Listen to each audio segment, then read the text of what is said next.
बिस्मिल्लाहिर्रहमानिर्रहीम, अस्सलाम वालेकुम डियर स्टूडेंट्स। प्रॉब्लम 5-59 को सॉल्व करेंगे जो कि इम्पोर्टेंट कंसेप्ट है और बड़ा ही मज़ेदार कंसेप्ट है इसमें कि आपकी अमाउंट डबल कब होगी, किस रेट पे होगी या कितने सालों में होगी। दोनों सिचुएशन हम इसमें फाइंड कर सकते हैं, ठीक है। लेकिन इसमें उन्होंने क्या बताया कि अगर आप एक आज 1000 पे लगाते हैं तो जब 2000 आपकी अमाउंट हो जाती है तो उसको डबल होने में कितना साल लगेंगे। इसी तरह से उसका इंटरेस्ट रेट भी फाइंड कर सकते हैं। तो रातों रात डबल होने का तरीका सीखें जी। प्रॉब्लम 5-59 तो किस तरह से अपनी अमाउंट को डबल कर सकते हैं रातों रात, ठीक है। तो उसके लिए एक आसान सा मेथड है problem 5-59। Manuel Rios wishes to determine how long it will take to an initial deposit of $10,000 to double। तो यहां पे हमारे पास प्रेजेंट वैल्यू कितनी है, थोड़ा सा हम इसको मैं टाइम लाइन बना के समझा देता हूं, ठीक है। ये आज की वैल्यू है टुडे $10,000, ठीक है। अब देखिए ये जब डबल होगी तो कितनी होगी 20,000, तो इसका मतलब फ्यूचर वैल्यू कितनी होगी इसकी $20,000।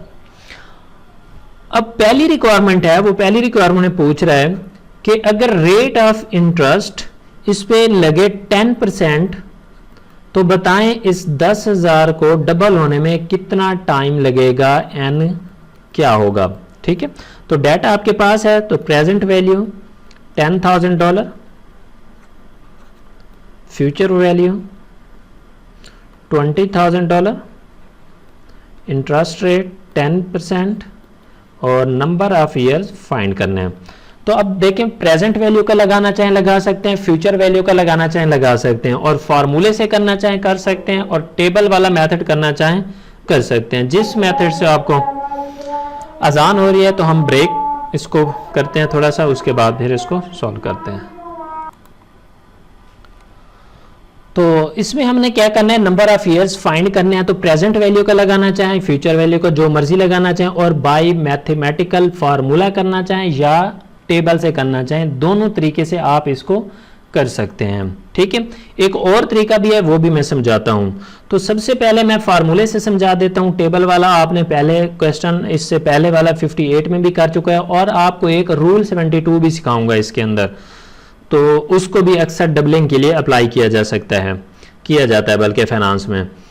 तो future value n is equal to present value into 1 plus i raise to power n, ठीक है। ये है फार्मूला न्यूमेरिकल, ठीक है। इससे पहले भी मैं समझा चुका हूं, इससे करना चाहें कर सकते हैं। तो हम क्या करते हैं, टेबल से करते हैं। Future value n is equal to present value, जैसे जल्दी हो जाएगा, present value future value interest factor I N. तो फ्यूचर वैल्यू कितनी है $20,000 is equal to present value $10,000 into future value interest factor for annuity I हमारे पास है 10%, नंबर ऑफ ईयर्स फाइंड करने हैं। 10,000 इधर आके डिवाइड हो जाएगा, इधर रिमेनिंग क्या बच जाएगा, फ्यूचर वैल्यू इंटरेस्ट फैक्टर 10% और नंबर ऑफ ईयर्स। तो ये 2 फैक्टर आ जाएगा, future value interest factor 10% number of year. तो फ्यूचर वैल्यू का फैक्टर देखेंगे और उसके ऊपर हमने क्या करना है, 10% वाले टेबल में हमने इसको फाइंड करना है। तो फैक्टर हमारे पास, तो ये हमारे पास प्रेजेंट वैल्यू, तो हमें फ्यूचर वैल्यू का फैक्टर चाहिए। तो फ्यूचर वैल्यू का टेबल नंबर 2 होगा हमारे पास, और 1 होगा। तो ये हमारे पास फ्यूचर वैल्यू का फैक्टर। तो फ्यूचर वैल्यू के फैक्टर में हमने 10% के अंदर 2 को ढूंढना है, ठीक है। Future value of interest factor ये है हमारे पास 10%। इसके अंदर हमने 2 को देखना है कि 2 कहां पे हमारे पास, 1.9 ये आ गया, तो ये 2 के करीब है, ये वाला 9 ये ज्यादा करीब है, ठीक है, 1.949। तो सेम इसके अपोजिट देखेंगे, नंबर ऑफ ईयर्स कितने हैं 7। तो यहां पे हम कह सकते हैं कि जो अमाउंट डबल होगी वो 7 ईयर में हो जाएगी, ठीक है। तो नंबर ऑफ ईयर्स कितने हैं 7 ईयर्स, ठीक है। अब इसको 7 साल लगेंगे। अगर रेट ऑफ इंटरेस्ट 10% हो तो 10,000 को 20,000 होने में 7 साल लगेंगे। एक और है हमारे पास रूल 72, ये भी एग्जैक्टली अप्रॉक्सीमेटली सेम जवाब देते हैं। जब भी डबलिंग का क्वेश्चन हो के 1000 से 2000, 5 से 10, तो इस रूल को हम अप्लाई कर सकते हैं। तो इसका फॉर्मूला होता है n is equal to 72 over interest rate. ठीक है, अब अगर हम इसमें देखें तो 72 इंटरेस्ट रेट कितना है 10%, तो 10 का 10 ऐसे ही लिखेंगे, तो इसको डिवाइड करेंगे तो ये 7.2 ईयर्स n। तो ये शॉर्टकट मेथड है, ये जब भी डबलिंग का क्वेश्चन हो तो उस सेंस में हम इसको यूज कर सकते हैं। ठीक है, तो अप्रॉक्सीमेटली इक्वल जवाब आएगा। उसके बाद बी रिक्वायरमेंट है हमारे पास,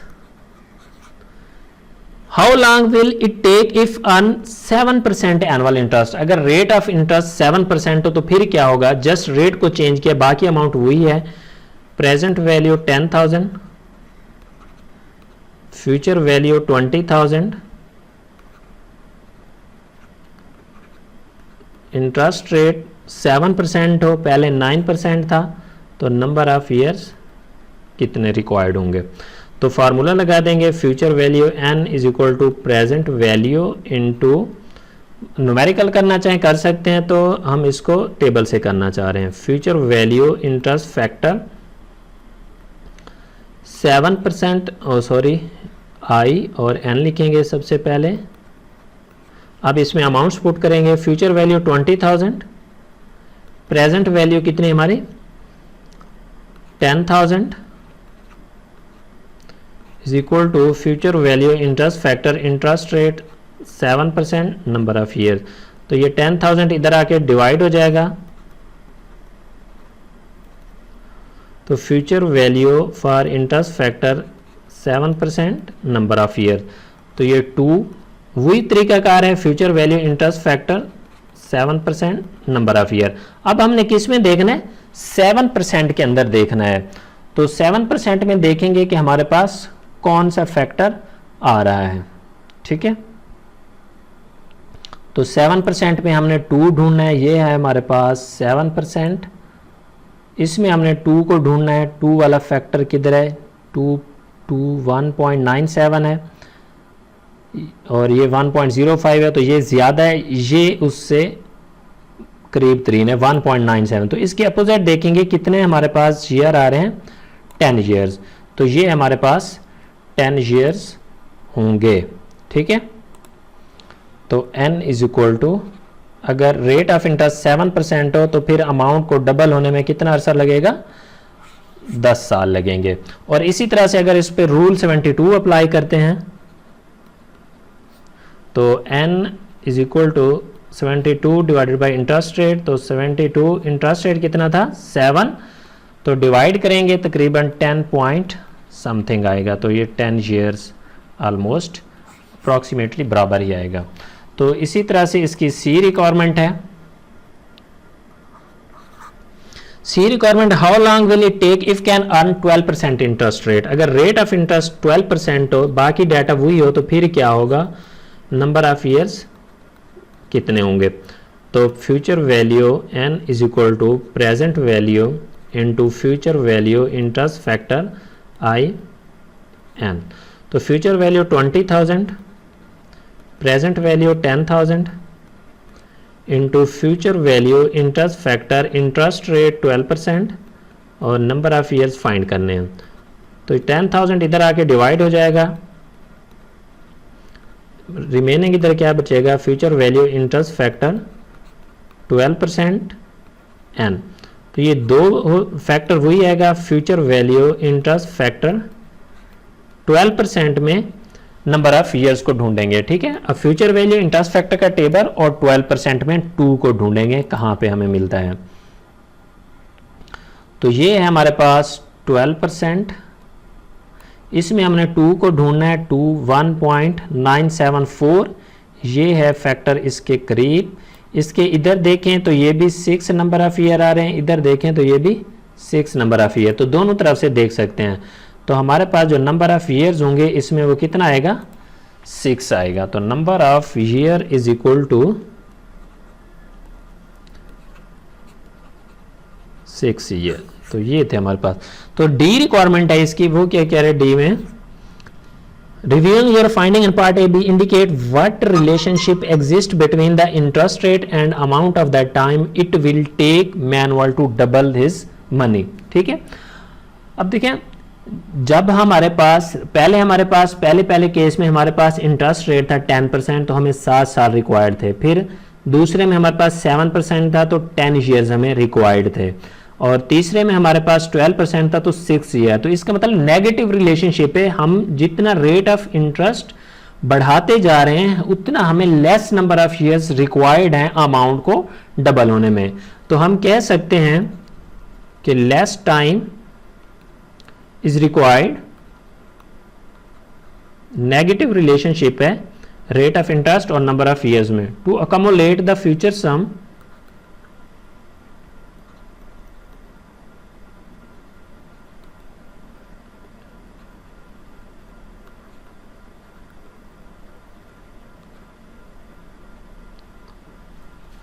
when higher rate of interest is charged।